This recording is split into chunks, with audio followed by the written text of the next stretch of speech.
মই জ্যোতিষী ডক্টৰ নয়নজ্যোতি শৰ্মা আজি আহিছোঁ গুৱাহাটীৰ বেলতলালৈকে। এখেত হৈছে ঋষিৰাজ ফুকন। এখেতৰ ঘৰ গোলাঘাটত।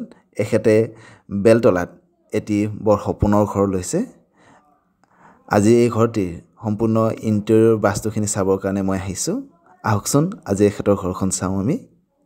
ইণ্টেৰিয়ৰ বাস্তু বুলি কোৱাৰ লগে লগে বাস্তুৰ যি মূল 8টা দিশ থাকে, এই 8টা দিশত সঠিক স্থানত সঠিক বস্তুবোৰ আছে নাই এই বস্তুটো আমি চাব লগা হয়। প্ৰথমে আহি তেখেতৰ মাষ্টাৰ বেডৰুমটো চালোঁ আৰু বাস্তুমতে তেখেতৰ মাষ্টাৰ বেডৰুমটো সজাই পৰাই দিলোঁ। বাস্তুমতে তেখেতৰ লেট্ৰিনৰ টয়লেট ছিটটো কোন দিশত থাকিব, তেখেতৰ গিজাৰটো কোন দিশত থাকিব, বাথৰুমৰ পানী ব্যৱস্থা কোন দিশত থাকিব, লগতে তেখেতৰ বাথৰুমৰ গ্লাছখন কোনটো দিশত থাকিব, এই বিষয়ে বৰ ধুনীয়াকৈ বাস্তুমতে তেখেতক সজাই পৰাই দিয়া হ'ল আজি। এইবাৰ আহিলোঁ আমি তেখেতৰ কিটচেনলৈ।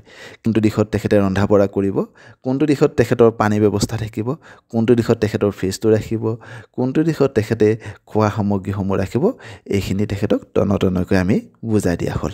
লগতে তেখেতক গোটেই ঘৰখনৰ এটা বাস্তুৰ ড্ৰয়িঙো আমি আঁকি দিলোঁ, কোনটো বস্তু কোন দিশত ৰাখিব লাগে।